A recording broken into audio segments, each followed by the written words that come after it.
Assalamualaikum warahmatullahi wabarakatuh. Selamat pagi Sobat Sosial dimanapun berada.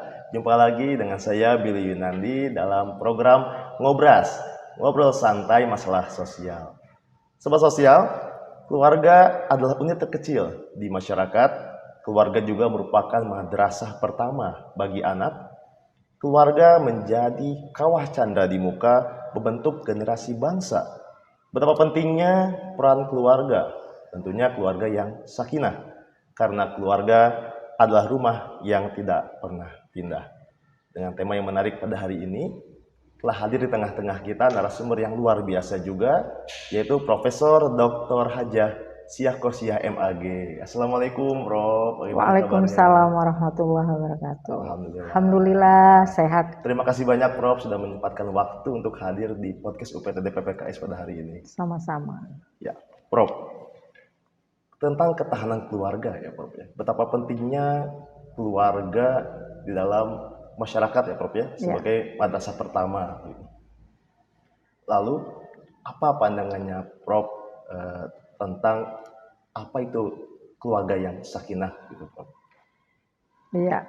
Terima kasih Billy ya. Saya senang sekali ini bisa berkomunikasi dengan sobat sosial ya. Dalam rangka berdiskusi terkait dengan ketahanan keluarga. Jadi sebenarnya ketahanan keluarga itu merupakan kondisi dinamis sebuah keluarga yang mampu mempertahankan dalam berbagai persoalan. Misalnya terkait dengan bagaimana keluarga itu bisa membangun sakinah, mawadah, warohmah. Kedua, bagaimana keluarga itu mampu menyelesaikan persoalan-persoalan yang muncul dalam keluarga, ya, baik itu konflik internal maupun eksternal ya. Ketiga, misalnya terkait dengan bagaimana bisa mengayomi, gitu ya, mengayomi dan membentuk anak ya sebagai anak yang menjadi generasi bangsa yang kuat gitu ya, secara fisik, secara mental, secara hukum ya, terutama tentunya agama gitu ya, karena itu yang paling penting dalam konsep hukum keluarga Islam. Ketahanan keluarga itu sebenarnya pondasi yang sangat urgen ya untuk membangun kesejahteraan keluarga yang berkelanjutan gitu. Itu yang menyebabkan keluarga itu dinilai sebagai kriteria dari ketahanan keluarga gitu. Nah, kaitannya dengan keluarga sakinah ya, memang ketahanan keluarga itu endingnya pada keluarga sakinah. Jadi tidak hanya satu sebenarnya, sakinah, mawadah, warohmah. Sakinah itu tujuan sebenarnya, ketentraman, kedamaian dalam keluarga, ya kan? Nah, ada unsur lain apa? Mawadah, warohmah. Mawadah itu saling mencintai keluarga itu.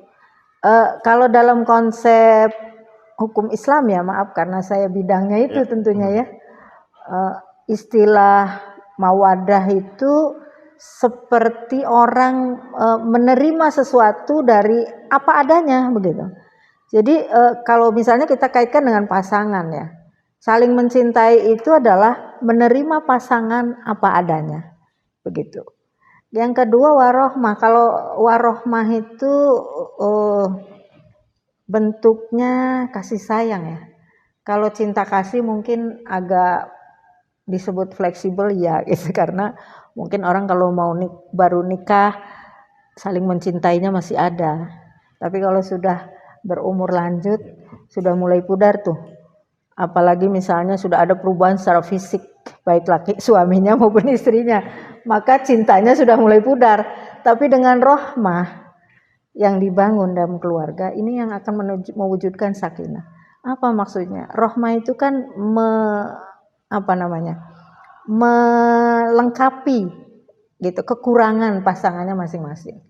Nah, di dalam Al-Qur'an itu disebut rohmah itu diidentikan dengan libas, pakaian. Apa fungsi pakaian? Fungsi pakaian itu kan untuk menutupi kelemahan, kekurangan seseorang. Ada di dalam tubuhnya aib-aib yang tidak terlihat karena ditutupi oleh pakaian. Begitu juga keluarga gitu ya.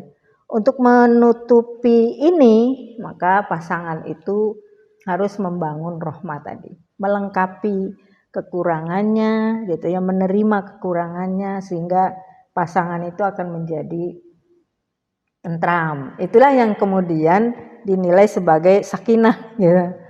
Sakinah itu tujuan sebenarnya. Gitu.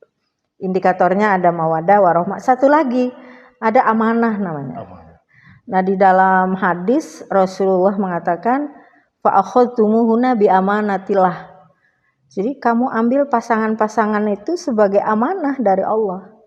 Ini yang paling penting, yang kemudian nanti akan melahirkan bahwa dalam keluarga itu, terutama pasangan ya, dalam keluarga itu yang disebut amanah itu nanti ada mitsaqon ghalidho.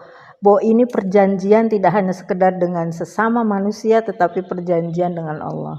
Yang kemudian dinilai bahwa nikah atau membangun keluarga itu adalah ibadah. Gitu kira-kira Abilia. Baik, luar biasa sekali ya Prof ya. Oh gini Prof, berarti betapa pentingnya ya Prof ya, menjaga keharmonisan antara pasangan ya Prof ya. Namun begini Prof, mungkin di akhir ini sobat sosial sering mendengar istilah yang mencemaskan nih Prof ya, kalau bagi saya pribadi, yaitu marry is scary. Artinya adalah menikah itu menyeramkan. Ada isu yang sedang beredar nih akhir-akhir ini, menikah itu menyeramkan sehingga kaula-kaula muda ini memilih untuk bahkan tidak menikah, begitu Prof. Ya, lalu bagaimana nih pandangannya Prof Sia tentang fenomena tersebut begitu Prof, agar sobat sosial ini paham tentang bagaimana sih pandangannya mungkin dari hukum Islam mungkin begitu Prof. Enggak. Ya baik Abili. Jadi kalimat menyeramkan dalam tanda kutip itu mungkin karena belum ada kesadaran ya. Kesadaran satu, kedua persiapan. Ya. Secara apa? Mental. Yang paling penting tuh persiapan moral agama itu. Jadi hari ini tuh tantangan ya bagi masyarakat modern hari ini, apalagi dunia sekarang ada istilah tidak mau nikah, tidak punya anak free ya, atau disebut free child ya, child free. Jadi nggak mau punya anak, itu kan tantangan tersendiri. Kenapa? Karena norma-norma yang dibangun itu atau nilai-nilai dasar dalam membangun rumah tangga saya kira belum kena. Jadi kalau paham betul bahwa melanjutkan ya, jadi melanjutkan ke keluarga dalam membangun masyarakat itu sangat penting ya. Karena ada beberapa negara yang justru sekarang, Jepang misalnya ya, kekurangan manusia itu. Di beberapa negara begitu. Nah dalam konsep Islam itu kan membangun keluarga, melahirkan keturunan itu dalam rangka memperkuat hubungan manusia sesama manusia ya. Supaya apa? Supaya berkelanjutan kehidupan manusia ini, tidak punah lah. Bayangkan kalau seperti itu kayak binatang ya, maaf. Dalam binatang-binatang tertentu ada yang punah kan? Kenapa demikian? Karena ya beda manusia dengan binatang tentunya. Nah ini manusia kan membangun peradaban gitu ya, sehingga harus ada berkelanjutan. Nah itu makanya saya kira tantangan hari ini bagaimana membangun supaya masyarakat berkelanjutan ya, salah satunya dalam melalui nikah tentunya. Nah dalam pernikahan itu harus ada persiapan apa gitu ya, kriterianya harus dibangun dulu supaya tidak menyeramkan gitu ya. Dalam konteks masyarakat modern hari ini, keluarga modern hari ini, itu nikah itu bukan perhambaan. Satu, nikah itu ibadah ya. Itu yang harus dibangun betul. Dalam konsep hukum keluarga disebutnya mitsaqon ghalidho. Perjanjian yang kuat itu tidak hanya pada sesama manusianya, tetapi bagaimana kita bahwa nikah ini merupakan perjanjian dengan Allah sebagai hamba Allah. Satu itu. Kemudian yang kedua ada konsep muasyarah bil ma'ruf. Ini yang harus dibangun.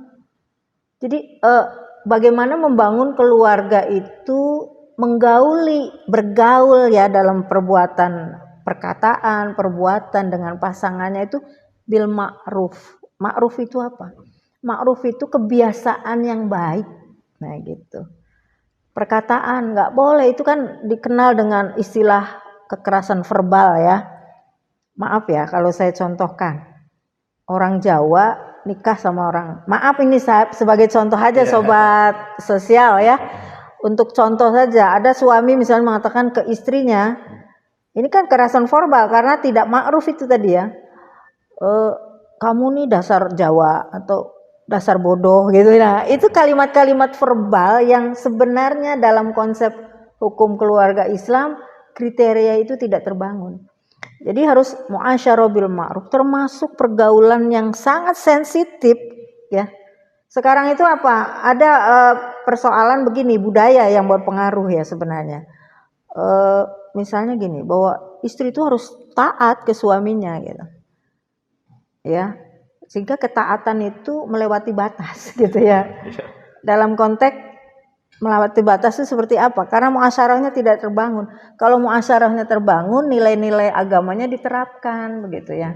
Misalnya kalau mau menggauli istri itu harus dalam keadaan suci, tidak boleh lagi haid. Sekarang ada marital rape namanya, kejahatan seksual dalam perkawinan. Itu memaksa istrinya yang sedang haid misalnya ya, atau lagi sakit misalnya. Nah, ini konsep yang tidak muasyarah bil ma'ruf gitu. Karena melanggar norma gitu. Ada bahkan ya saya dapat laporan dari Kementerian Komnas Perempuan. Itu sampai ada yang meninggal gitu. Kenapa? Karena tadi kekerasan seksual dalam rumah tangga. Nah, ini disebut dengan tidak muasyarah. Kenapa ini muncul? Karena pengaruh, ada beberapa pengaruh. Satu budaya, yang kedua penafsiran terhadap teks keagamaan. Di dalam teks keagamaan itu hadis ya misalnya. Ini kan perlu dikaji lagi ya. Hadis itu dalam konteks yang apa gitu ya.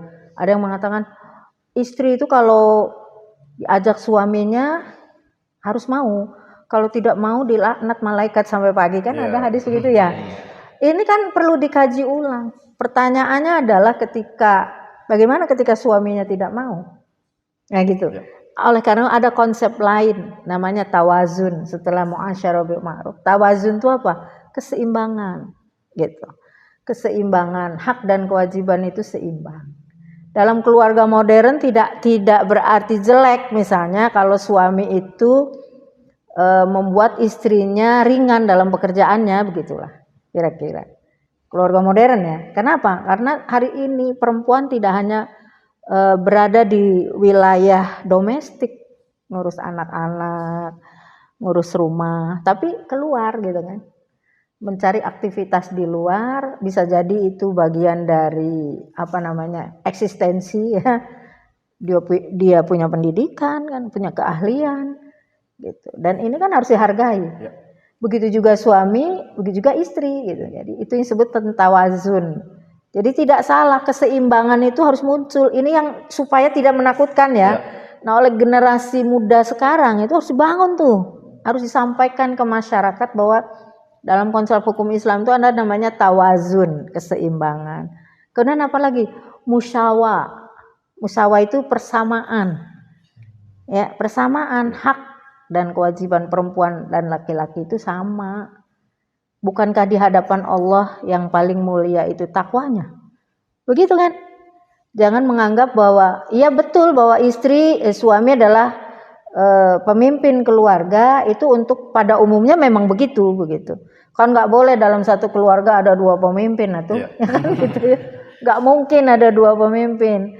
Tetapi dengan musyawarah itu semua menjadi sama. Sama dalam konsep apa misalnya? Hak bicara, hak berpendapat. Jadi kalau ada istilah kumaha bapak, kumaha suami, itu sudah tidak berlaku lagi loh sekarang itu. Ya, dengan dunia hari ini.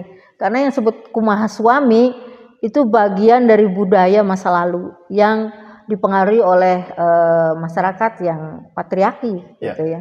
Sekarang kan udah berubah gitu. Zaman sudah berubah. Nah, oleh karena itu yang konsep ketiga. Yang berikutnya adalah wasyawirhum, bermusyawarah. Jadi dalam mengambil keputusan dalam keluarga anak mau kemana gitu, harus bagaimana, itu harus dimusyawarahkan. Tidak lagi berlaku bahwa pokoknya harus nurut ke bapak, ke ayah gitu. Nggak bisa. Ya, itu konsep keluarga dalam Islam. Jadi kriterianya untuk membangun ketahanan keluarga itu satu, takwa dulu. Iman, takwa, agama lah gitu ya, yang kuat dulu. Nanti saya sebutkan di dalam Al-Qur'annya apa. Ya. Yang kedua tadi muasyarah bil ma'ruf, kemudian keseimbangan, persamaan, dan yang terakhir adalah apa tadi? Musyawarah gitu. Ini semua dalam rangka, kalau dikaitkan dengan hukum Islam ya, itu untuk menjaga, kalau dikaitkan dengan tujuan hukum Islam itu dalam rangka menjaga hifdzun nasl namanya, menjaga keberlangsungan keturunan. Nah itu yang saya maksud. Jadi kalau keberlangsungan keturunan ditakut-takuti dengan sesuatu yang tadi ya, budaya-budaya lama dengan istilah-istilah yang menyeramkan begitu ya, tidak ada nilai moral agama, ketakwaan, tidak ada musyawarah, tidak ada tawazun, keseimbangan, tidak ada persamaan baik laki-laki maupun perempuan. Ya itulah yang muncul, orang takut mau nikah ya kan, nah gitulah. Nah, jadi untuk menjaga keberlangsungan atau dalam konsep hifdzun nasl tadi, menjaga keberlangsungan keturunan, maka kriteria tersebut harus dibangun dalam pondasi sebagai unsur ketahanan keluarga. Begitu saya kira Abili ya. Wah mantap, luar biasa. Ini pembahasan kita sudah semakin menarik ini ya Prof ya. Yang beberapa hal yang bisa saya garis bawahi adalah yang pertama nih ya, untuk sobat sosial, bahwa dalam pernikahan itu memang yang perlu adalah persiapan ya Prof ya. Persiapan secara mental, secara agama juga ya Prof ya, perlu dipersiapkan agar tadi ketakutan-ketakutan yang muncul ini di kalangan kaula muda nih Prof ya, dapat dibantahkan lah rasanya seperti itu ya Prof ya. Kemudian juga jadi intinya jangan takut. Iya. Sepanjang itu dibangun, insya Allah keberlangsungan ketahanan keluarga akan terjaga lah gitu. Iya betul sekali. Dan juga tadi saya garis bawahi bahwa tujuannya adalah tadi ya Prof, menciptakan keturunan ya Prof, menciptakan keturunan yang tentunya berkarakter dan berkualitas juga ya Prof ya. Mungkin sobat sosial di rumah penasaran nih Prof ya, bagaimana pandangannya Prof nih sebagai seorang yang sangat konsen dalam hal pembinaan keluarga ini untuk menciptakan karakter anak gitu ya. Mendidik anak yang berkarakter itu seharusnya seperti apa sih Prof? Iya, sebenarnya nggak jauh-jauh ya. Kita kan punya pedoman ya Abili ya.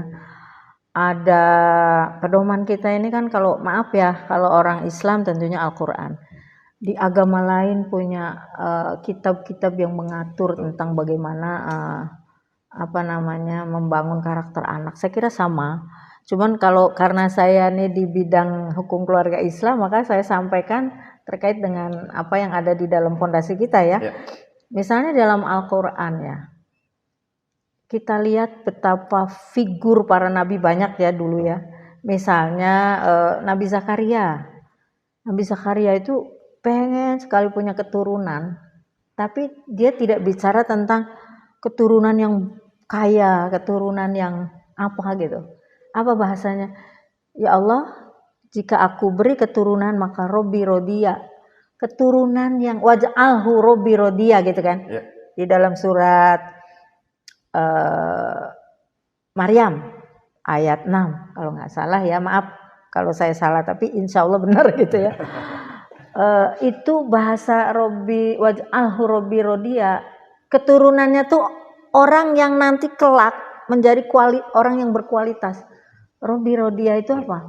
Diridhoi kan? Diridhoi oleh siapa? Oleh Allah kan? Nah, kalau keturunan yang diridhoi oleh Allah, itu keinginan orang tua dulu loh. Jadi dibangun dari diri sendiri sebelum dia menginginkan keturunan tuh seperti itu. Ya Allah, kalau punya keturunan, aku ingin keturunanku itu orang yang diberi ridho dari Allah gitu kan.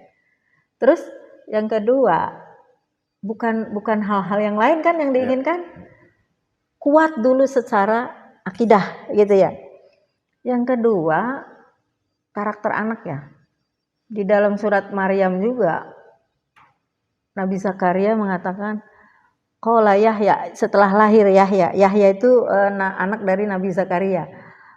Nabi Zakaria kemudian mengatakan ke Yahya, wahai Yahya, berpegang teguhlah kepada kitab Taurat gitu kan, karena di Bani Israel dulu ya.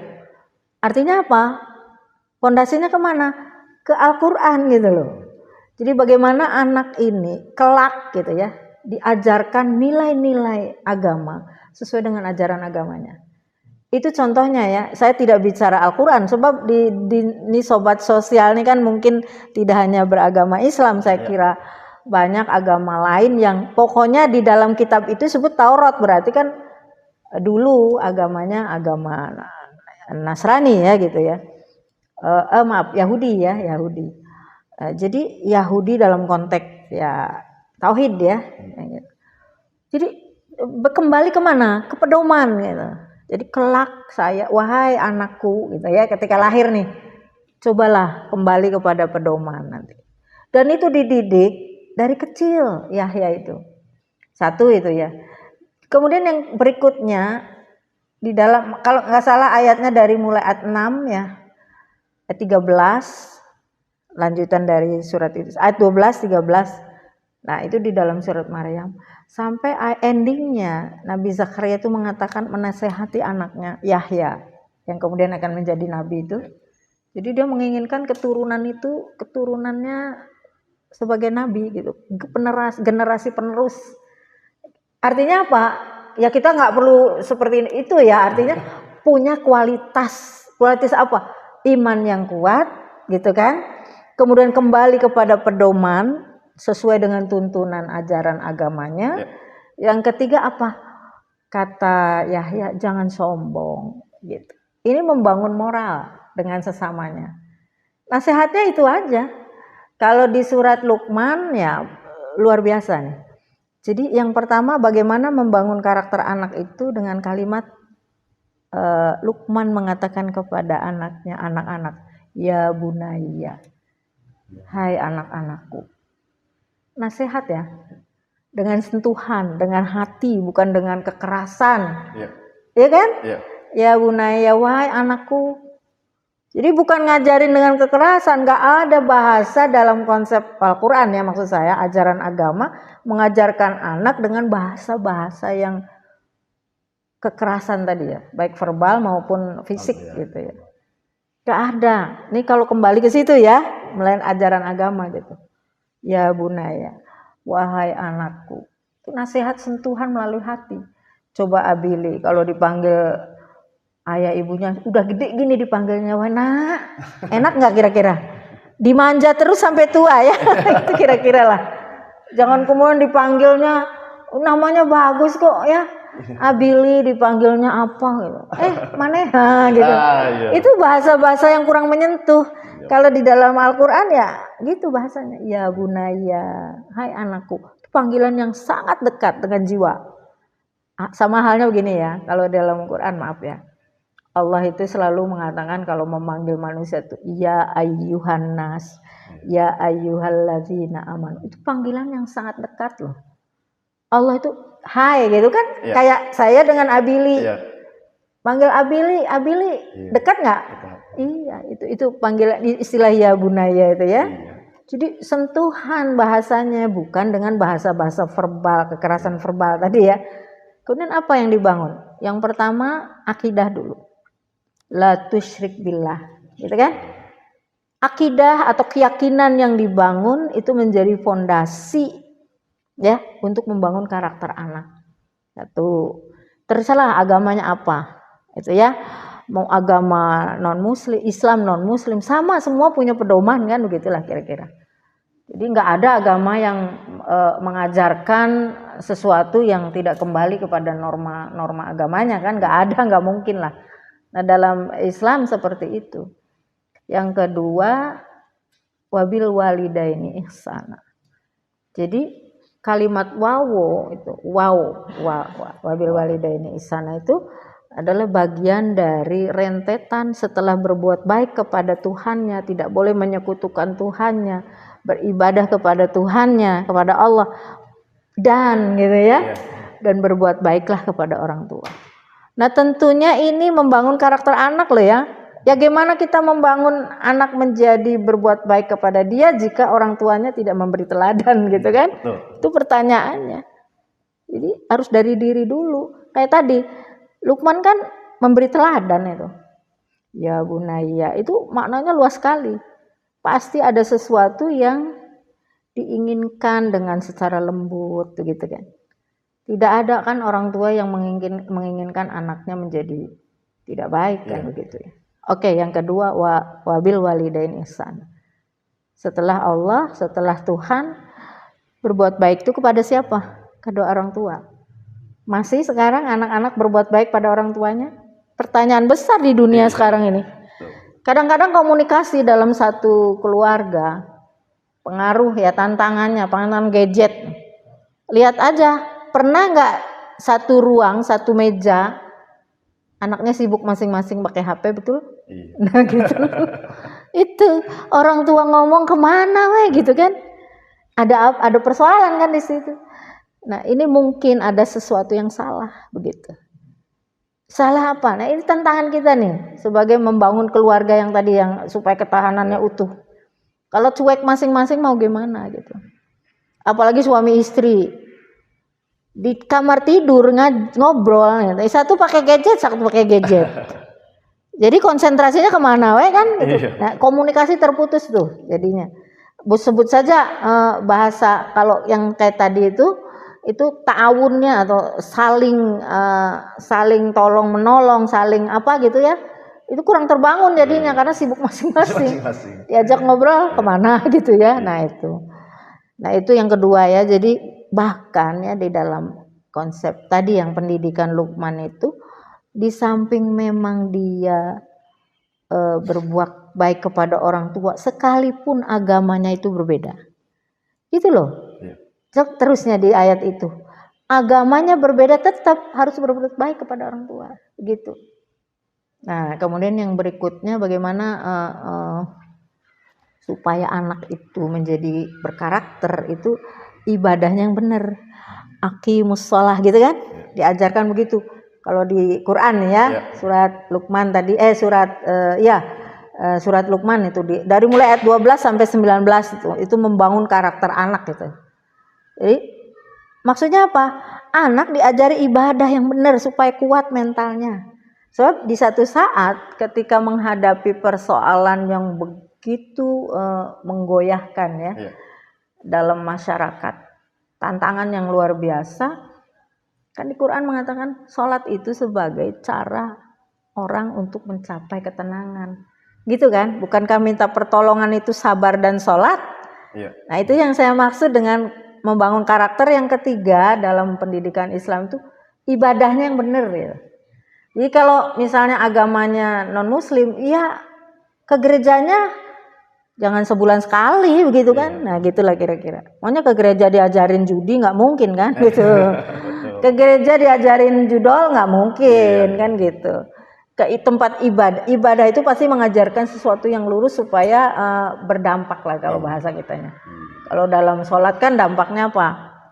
Mencegah kemungkaran ya, nahi mungkar, amar ma'ruf nahi mungkar. Jadi kalau orang hari ini konteks masyarakat yang begitu kacau, maaf ya, saya kacau dalam konteks kita ini kan kekerasan dalam rumah tangga tinggi, penelantaran anak tinggi, gitu kan? Ini jadi persoalan-persoalan ini nih ya, sobat sosial nih ya kan? Kenapa itu muncul gitu ya? Ya mungkin karena ketahanan dalam keluarganya kurang dalam perspektif apa? Bagaimana membangun generasi itu supaya ibadahnya kuat. Karena itu membangun mental yang kuat. Jadi kalau sholat itu harus berdampak lah begitulah. Kalau ke gereja, ke wihara, kemana harus berdampak. Itu yang saya maksud biar kuat ya. Kemudian yang terakhir itu wala tamshi fil ardi maroha kata Allah. Maksudnya apa? Jangan kau jalan di muka bumi dengan sombong. Apa maksudnya? Membangun kesetaraan dalam sosial.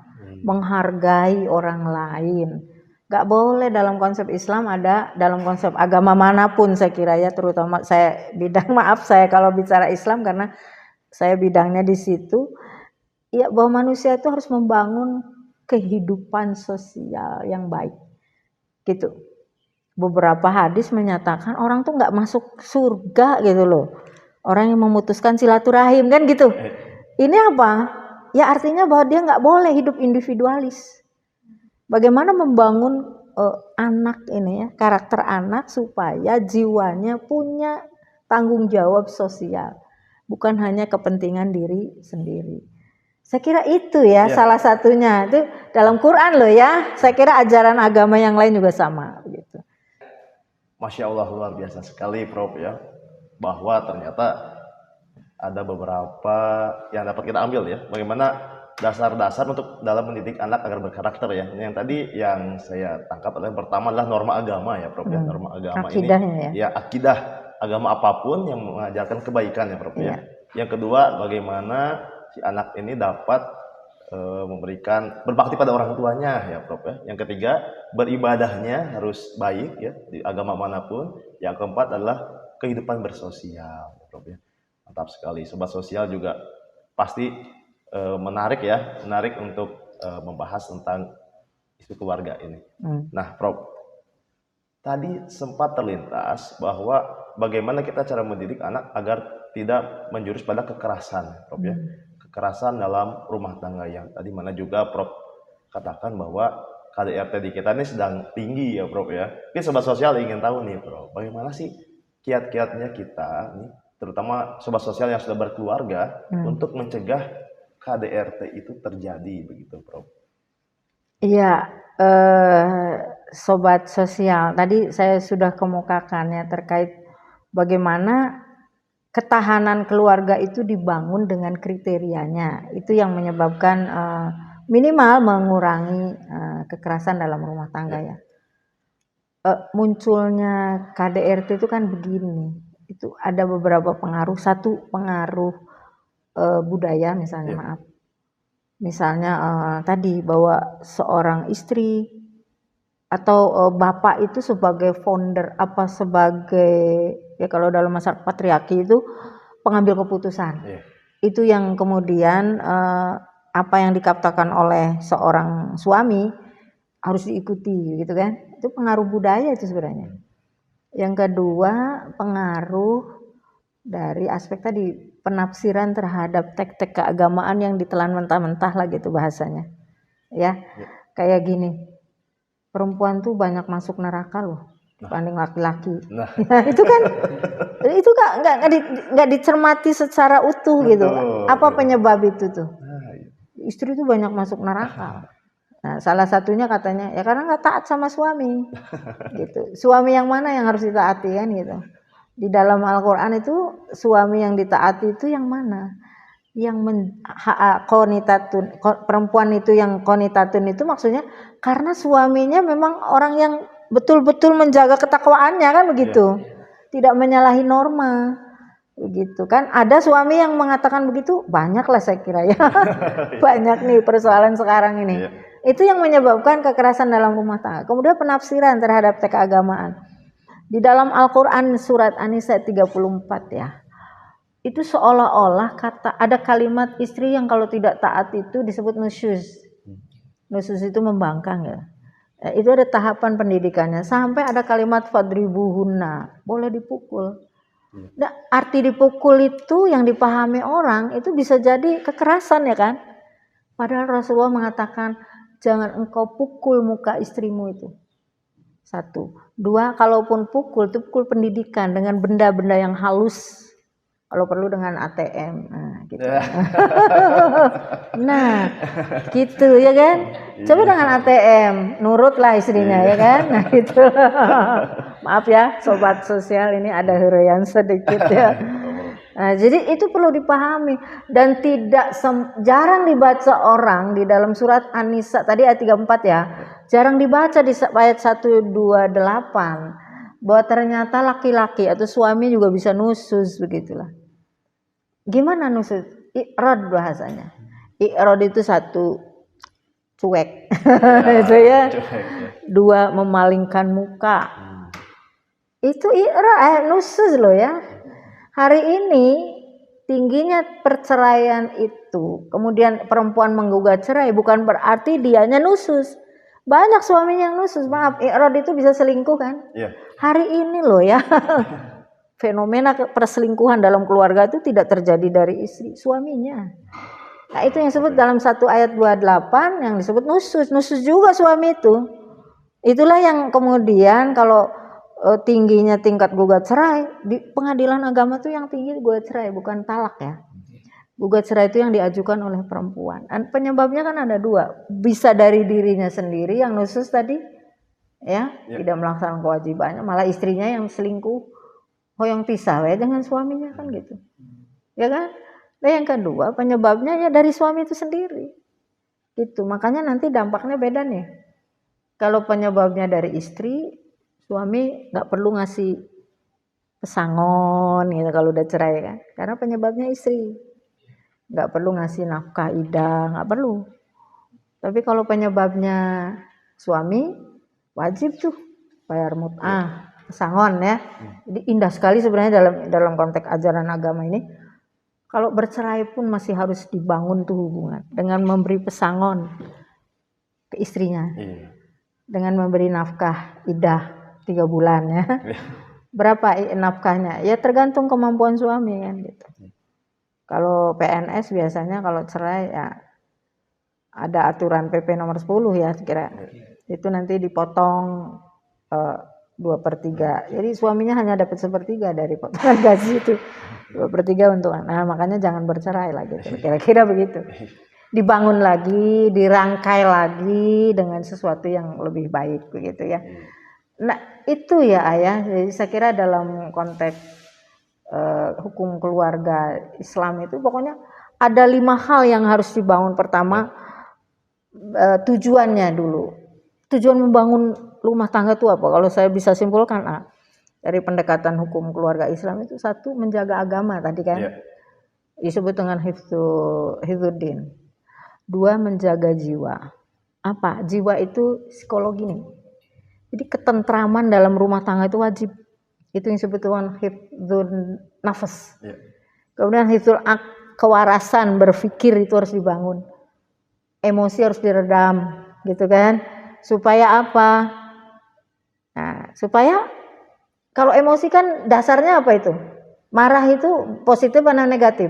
Negatif. Kebanyakan negatif. Ada marah positif, tapi nggak tahu ya saya kriterianya apa itu. Yang jelas pasti negatif. Itu disebut harus dijaga tuh. Ada hifdzul akal ya. Kemudian hifdzul nasl, menjaga keberlangsungan keturunan ini penting. Tadi saya sebut banyak berkualitas dan lain-lainnya. Secara agama, secara takwa iman, takwa akidah tadi ya. Kemudian membangun moral dengan sosialnya. Nah itu kan hifdzul nasl namanya. Jadi jika ini kuat, insya Allah lah masyarakat tuh kalau dalam konsep hukum Islam, ketahanan keluarga itu fondasi membangun kesejahteraan masyarakat yang berkelanjutan. Begitu. Yang terakhir hifdzul mal. Hifdzul mal itu keberlangsungan ekonomi. Karena ketahanan keluarga juga kan sebenarnya membangun ketahanan ekonomi. Begitu. Bagaimana ekonomi yang kuat begitu ya dibangun dalam sebuah keluarga yang dicari dengan cara apa? Jujur, amanah. Itu membangun ekonomi yang kuat gitu. Orang nggak jujur, nggak amanah mah banyak duit lagi masuk penjara ya nggak. Nah itu kenapa itu? Karena keberlangsungan menjaga hartanya tidak sesuai dengan tujuan. Nah gitulah kira-kira ya ayah. Iya. Penjelasan yang sangat luar biasa ya Prof ya tadi tentang bagaimana menjaga ketahanan keluarga seperti itu. Kemudian nih Prof, mungkin bisa dijelaskan atau disampaikan nih Prof ke sobat sosial saran dari Prof untuk menjaga ketahanan keluarga untuk menjadi keluarga yang sakinah seperti apa? Ya terima kasih ya Billy, sobat sosial yang berbahagia. Saya kira ada 3 hal ya yang saya ingin sampaikan untuk sebagai saran aja ini ya. Yang pertama membangun nilai norma-norma agama ya yang kuat. kedua membangun moral. Tadi nilai agama, kedua membangun moral. Ketiga memperkuat pengasuhan. Ya, untuk mendidik anak supaya menjadi keturunan yang berkelanjutan tadi ya. Mempunyai nilai agama yang kuat, moral yang kuat, sehingga ketahanan keluarga itu akan berdampak kepada masyarakat ya, terutama masyarakat modern hari ini yang tantangannya sangat luar biasa. Jadi itu yang perlu ditingkatkan ya, 3 hal. Saya kira itu saran saya ya. Insya Allah kalau itu dibangun dengan 3 hal itu, mudah-mudahan masyarakat kita ya secara utuh, masyarakat kita di Indonesia ini secara utuh terutama di Jawa Barat ya, itu menjadi masyarakat yang madani, yang sejahtera dan berkelanjutan begitu. Saya kira itu. Terima kasih Billy. Ya, terima kasih. Penjelasannya sangat gamblang ya Prof ya. Begitu sobat sosial yang bisa kita tangkap bahwa untuk menciptakan ketahanan keluarga itu dimulai dari kesiapan kita dalam membangun keluarga itu sendiri, tentunya dalam beberapa persiapan tadi ya Prof ya. Ada agamanya, kemudian kesiapan psikisnya juga harus siap begitu. Masya Allah sekali. Begitu Prof, terima kasih banyak Prof sudah berkenan hadir di podcastnya UPTD PPKS. Semoga sehat selalu, sukses selalu dimanapun Prof berkarir seperti itu Prof. Amin. Terima kasih Billy. Dan buat teman sobat sosial, Ngobras episode kali ini akan tayang di channel YouTube-nya Dinsos Jabar TV. Buat teman-teman, mohon untuk like dan subscribe-nya jangan lupa. Kemudian isi kolom komentar narasumber yang mana nih yang akan kita undang dan kita hadirkan di acara Ngobras episode selanjutnya. Terima kasih sobat sosial, sampai jumpa.